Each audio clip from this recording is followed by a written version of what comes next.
everyone, I am teacher Sri Rajput and I am back with another video for you guys, and this one is going to be really different from the ones that I make because I mostly make videos about pronunciation of certain words and advanced English sentences, but in this video I am going to discuss some idioms and phrases. To begin with, मैं आपको बताना चाहती हूँ that what exactly are idioms and phrases, ताकि जो topic आप पढ़ रहे हो आपको उसके बारे में कोई भी कंफ्यूजन ना हो।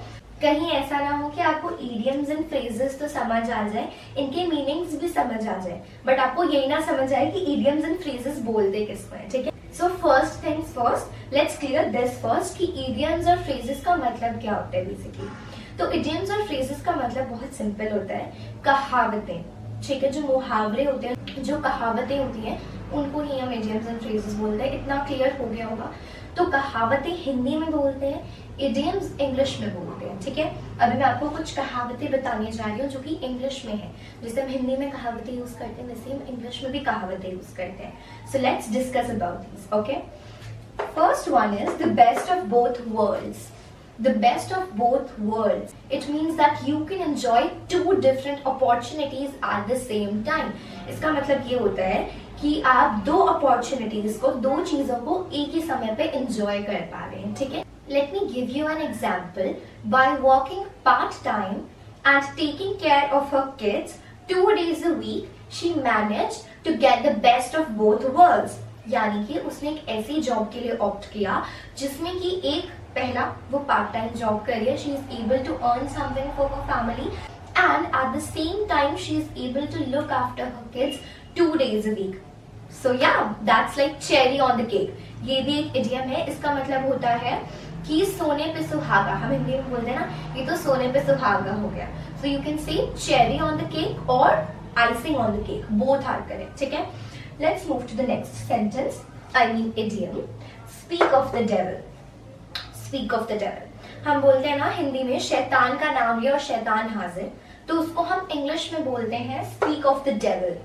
Speak of the devil. For example, कोई मेरा फ्रेंड है जिसका नाम है सैम, ठीक है? और मेरी एक और फ्रेंड है जिसका नाम है सारा. तो मैं सारा को सैम की नई कार के बारे में बता रही हूँ और तभी सैम आ जाता है, तो मैं क्या बोल सकती हूँ?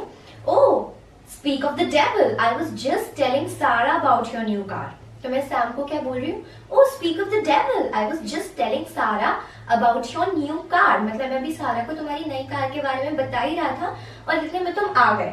तो शैतान का नाम लिया और शैतान हाजिर. So that means speak of the devil. Okay?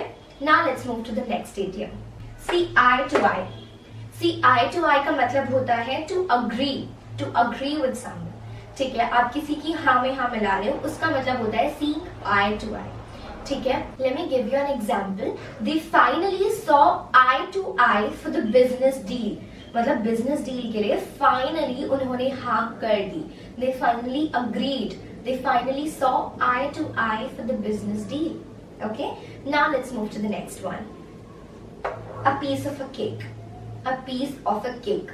A piece of a cake. इस idiom का मतलब होता है something which is very easy. ठीक है? कोई भी चीज जो बहुत ज्यादा easy है आपके लिए. Let me give you an example. Let me make a sentence using this idiom. If you practice, learning English is a piece of cake. Okay? Now let's move to the next one. To feel under the weather. To feel under the weather.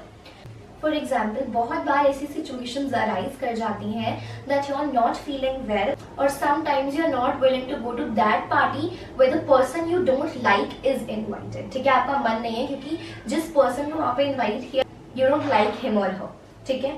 तो आपका जाने का मन नहीं है, तो कभी कभी हम बहाने भी बनाते हैं पार्टीज को अवॉइड करने के लिए, या फिर कभी कभी हमारी सच में तबीयत खराब होती है.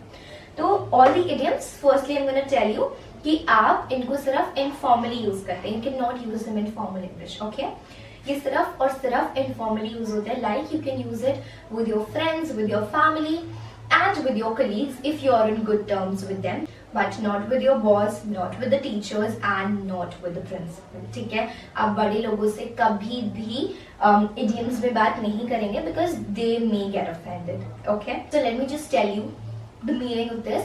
To feel under the weather का मतलब होता है to feel unwell. ठीक है? आपकी तबीयत खराब है, you're feeling sick, you're not feeling well. तो for example let me use this in a sentence for you. For example a friend of you calls, you being invited to a party, ठीक है, and your friend calls you and she says hello where are you, actually I was waiting for you, party चल रही है, I was waiting for you, ठीक है. आपकी friend आपको ये बोलती है बट सडनली आपकी तबीयत खराब हो जाती है. सो व्हाट यू कैन से is actually I'm really sorry to say this but I won't be able to attend the party today because I'm feeling under the weather. मतलब मेरी तबीयत खराब हो रखी है, I am really sorry for that, but मैं आज नहीं आ पाऊंगा या नहीं आ पाऊंगी. Okay, let's see the next one. To kill two birds with one stone. हम हिंदी में बोलते हैं ना, एक तीर से दो निशाने लगाना, ठीक है.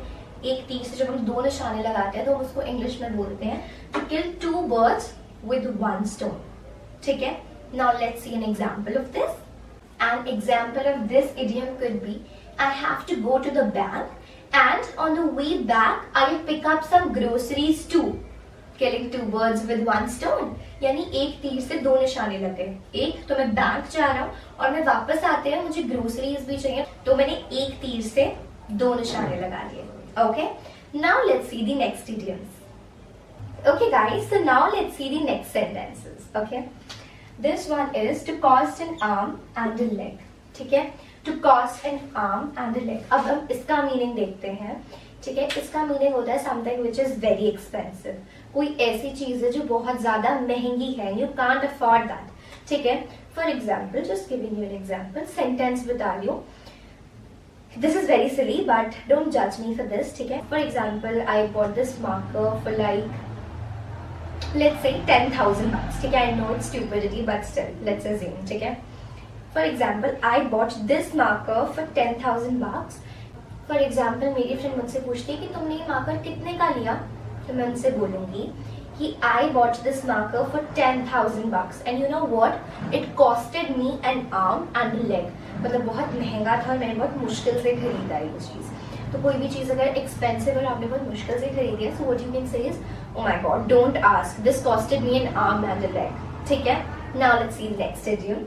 To let the cat out of the bag. Okay, this is my favorite idiom because ये मुझे ऐसा लगता है कि मेरे लिए बना है. Because see, अब मैं आपको इसका मीनिंग समझा रही हूँ तो आपको समझ आएगा कि ये क्यों मेरे लिए बना है. पहले मैं आपको बता देती हूँ. इसका मीनिंग होता है कि जब आप किसी का सीक्रेट उगल देते हो अननोइंगली, ठीक है, आप सीक्रेट गलती से रिवील कर देते हो किसी का. ओके, तो ये चीज मेरे साथ रोज होती है बट एक डिफरेंस है मेरी चीज में कि मैं अननोइंगली नहीं करती हूँ, मैं नोइंगली करती हूँ. Because whenever, okay, firstly I am gonna tell you, I am not the person whom you can share your secrets with. ठीक है, क्योंकि वो कभी मेरे पास सेफ नहीं रहेंगे. I can't keep secrets. I swear मुझे पेट में दर्द हो जाता है whenever I keep secrets.